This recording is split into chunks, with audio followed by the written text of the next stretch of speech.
Mungkin kalian-kalian yang belum mengerti tentang agama Islam mengatakan jangan menjual agama, Ki. Saya tidak menjual agama, tapi saya mengingatkan kepada Dede Mulyadi sebagai gubernur, jangan Islamophobia. Pemerintah Provinsi Jawa Barat memutuskan penyelenggaraan MTQ 2027 dilaksanakan oleh Pemda Provinsi Jawa Barat langsung. Merinding baraya. Kenapa? Kecintaan Kang Deddy Mulyadi terhadap Al-Quran bukan kaleng-kaleng. Tentu saja hal ini menjadi pukulan telak untuk siapa? Untuk orang-orang yang selama ini menyatakan Kang Deddy Mulyadi Islamophobia. Gubernur Jawa Barat Deddy Mulyadi telah menjadi bencana untuk pesantren dan masjid di Jawa Barat. Ironis memang, banyak yang bertanya pada saya, ya sampai tokoh-tokoh masyarakat, sampai ketua umum Ormas bertanya pada saya, ada apa sih dengan Deddy Mulyadi? Mengapa begitu bencinya terhadap anggaran yang diberikan pada kepentingan umat Islam? Mungkin kalian-kalian yang belum mengerti tentang agama Islam mengatakan jangan menjual agama, Ki. Saya tidak menjual agama, tapi saya mengingatkan kepada Dede Mulyadi sebagai gubernur, jangan Islamophobia. Nah, gara-gara KDM mengatasnamakan ayana kebudayaan terus bermusuhan yang agama, nah gitu atau kumaha? Bismillahirrahmanirrahim. Assalamualaikum warahmatullahi ta'ala wabarakatuh. Sampurasun. Allahumma salli wa sallim ala nabiyyina Muhammadin wa ala alihi wa sahbihi ajma'in, amma ba'du. Rabbi srahli sadri wa yassirli amri wahlul uqdatam min lisani yafqahu qauli. Baraya, bagaimana kabarnya? Semoga Baraya selalu dalam keadaan sehat walafiat, diberikan rizki yang melimpah, dan dimanapun kita berada, semoga selalu dalam lindungannya Allah Subhanahu wa Ta'ala, dipertemukan dengan orang-orang yang baik, orang-orang yang lemah lembut, orang-orang yang bisa menghargai dan menghormati sesama orang lain. Dan juga semoga Allah Subhanahu wa Ta'ala menjauhkan kita daripada orang-orang yang jahat, orang-orang yang bengis, orang-orang yang berperangai kasar. Semoga kita dijauhkan dari orang-orang semacam itu. Amin amin ya Allah ya Rabbal alamin. Baik Baraya, pada pertemuan kali ini ada sesuatu hal yang menarik. Tentu saja hal menarik ini bagi kita ya, orang-orang yang pro terhadap Kang Deddy Mulyadi. Dan bagi orang-orang yang selama ini tidak suka, yang kerjanya nyinyir terhadap Kang Deddy Mulyadi. Gubernur Jawa Barat Deddy Mulyadi telah menjadi bencana untuk pesantren dan masjid di Jawa Barat. Ironis memang, banyak yang bertanya pada saya, ya sampai tokoh-tokoh masyarakat, sampai ketua umum Ormas bertanya pada saya, ada apa sih dengan Deddy Mulyadi? Mengapa begitu bencinya terhadap anggaran yang diberikan pada kepentingan umat Islam? Mungkin kalian-kalian yang belum mengerti tentang agama Islam mengatakan jangan menjual agama, Ki. Saya tidak menjual agama, tapi saya mengingatkan kepada Dede Mulyadi sebagai gubernur, jangan Islamophobia. Nah, gara-gara KDM mengatasnamakan ayana kebudayaan terus bermusuhan yang agama, nah gitu atau kumaha? Mereka akan merasa tertampar oleh keputusan Kang Deddy Mulyadi kali ini. Apa itu? Yaitu Baraya, alhamdulillah ketika Allah mentakdirkan Kabupaten Garut tidak mampu untuk melaksanakan MTQ. Saya sampaikan sebuah informasi agar tidak menjadi isu yang bersifat hoax. Penyelenggaraan kegiatan MTQ yang akan diselenggarakan tahun depan mengalami proses kajian ulang kembali disebabkan karena pemerintah Kabupaten Garut sebagai tuan rumah MTQ 2027 mengundurkan diri sebagai tuan rumah disebabkan kemampuan APBD-nya yang mengalami penurunan, sehingga lebih memfokuskan untuk kegiatan infrastruktur, kegiatan pendidikan, dan kegiatan layanan kesehatan lainnya. Untuk itu, pemerintah Provinsi Jawa Barat akan segera memproses pengunduran diri tersebut dan mencari alternatif tempat yang lain yang bersedia menjadi tuan rumah.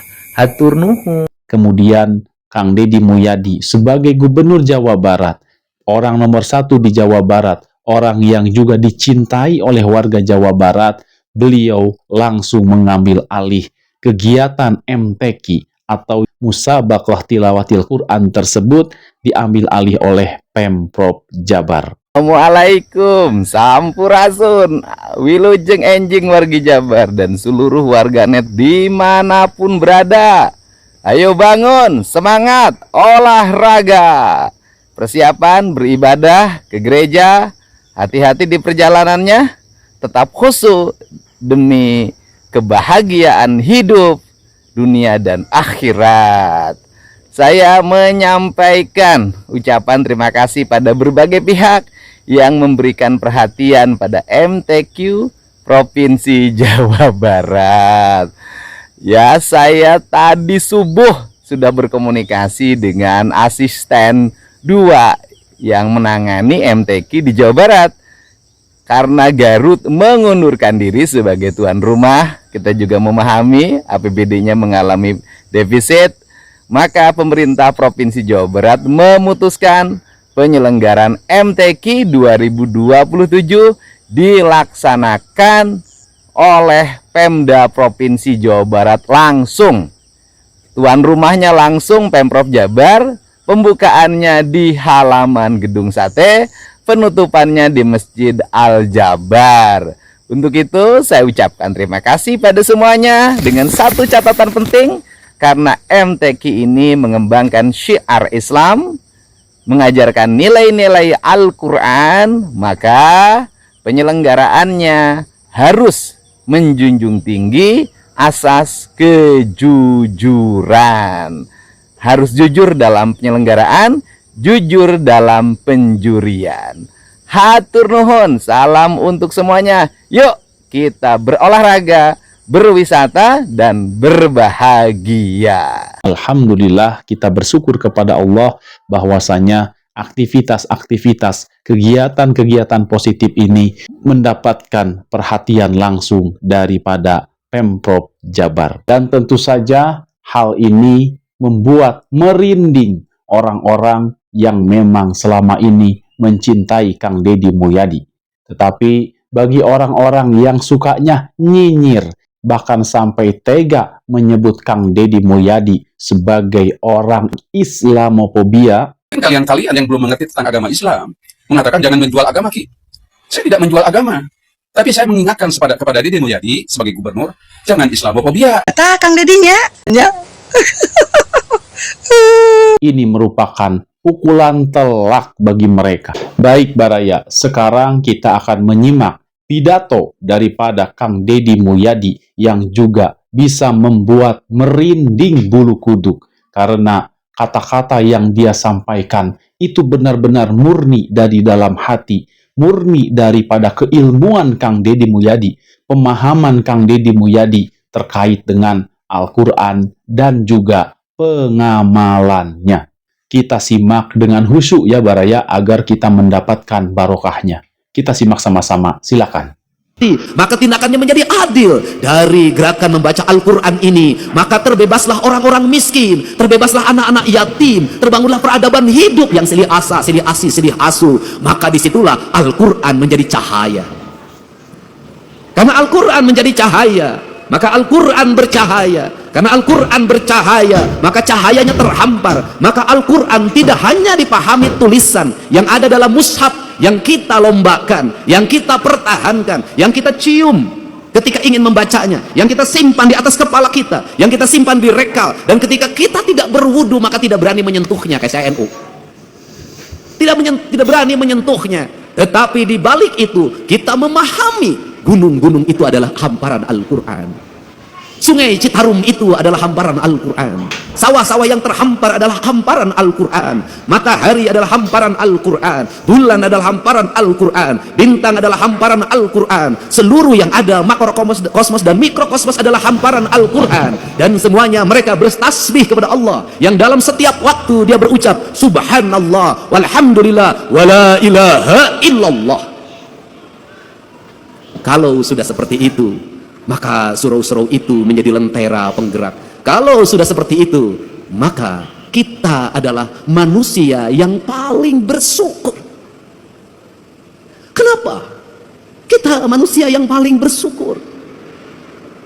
Al-Quran diturunkan di Jazirah Arabia, di tanah yang tandus dan kering. itu dibawa lewat pendekatan budaya, tanpa kekerasan, tanpa peperangan, bercerita tentang kisah Ramayana, bercerita tentang kisah Mahabharata, bercerita tentang kisah Pandawa, ada dalam sosok Dharma Kusuma. Maka dicanangkanlah yang disebut dengan dua kalimat sabda. Dua kalimat sabda itu disebutnya layang damus kali musyada, yaitu yang diletakkan pada pikiran seorang pemimpin sebagai nilai ajaran. Nilai ajaran itu melahirkan Pandawa 5, yaitu Dharma Kusuma, Bima, Arjuna, Nakula, dan Sadewa. Lahirlah gerakan politik kebudayaan para wali, mengenalkan agama Islam lewat pendekatan kebudayaan. Lahir simbol-simbol silib, sindir, sindang, siloka, sasmita. Kenapa? Karena dia berhadapan dengan masyarakat Sunda, masyarakat Nusantara yang tidak terbiasa dengan bahasa kasar. Dia terbiasa dengan bahasa simbol, bahasa makna. Karena dia terbiasa bahasa simbol, bahasa makna, maka masuk dalam ajaran, dalam pembelajaran. Quran pun disampaikan dalam pembelajaran dan ajaran. Kemudian rasa hormatnya ditinggikan. Quran diletakkan pada sebuah derajat yang sangat tinggi, diletakkan dalam lingkungan peradaban sederhana pedesaan. Lahirlah di kita.